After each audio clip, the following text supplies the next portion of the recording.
Welcome back to Inside Texas Politics. You know, Texas Republicans really racked up the wins in 2021.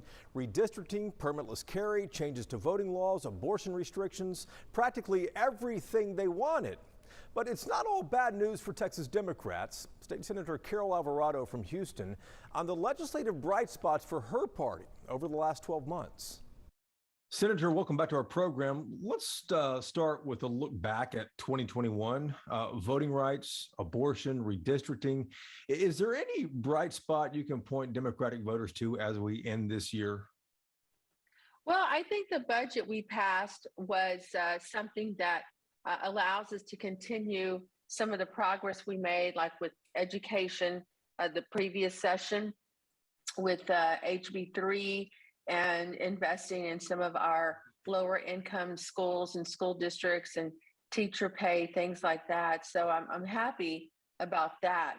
That was kind of the bright side. And then some of the bills I passed dealing with combating the crime of catalytic converters, which was something very important to law enforcement. I'm pleased about that. And expanding coverage for women to get their mammograms, having insurance companies pay for that more advanced process. So, yeah. I mean, I had some successes with legislation I passed. I'm very happy about that. And representing a lot of East Harris County, and I know you recall the ITC fire back a couple of years ago, Deer Park, those above ground storage tanks are not regulated, but they are now because of the bill that I passed. So I'm happy about those things, but very unhappy about a whole other list of issues that you named.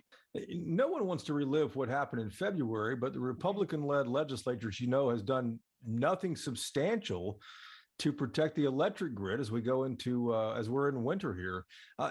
Democrats don't really seem to have any options, though, in the interim to do anything about it, do they?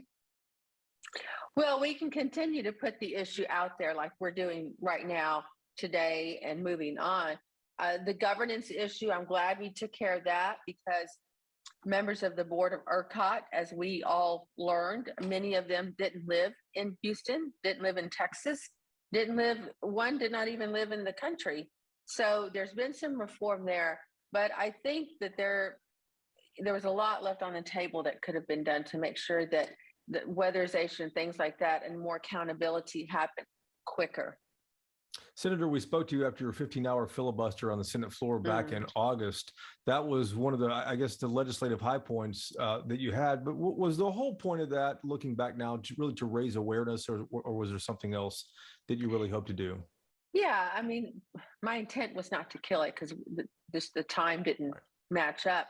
But I wanted to continue to shine a light on it, I wanted people all around the country, because people were watching. They watched our members of the House who left for quite some time. I wanted people to know that even though we don't have the numbers on our side, Texas Democrats, we weren't just going to stand for that. We were going to use every tool, every means that we had to shine a light on this. And I think as a result, the points that I really focused on during the 15-hour filibuster, for example, I focused a lot on the poll watchers. Okay. And as a result, sometime later, the bill that was passed, although still not a very good bill, but they did include in there mandatory training for poll watchers.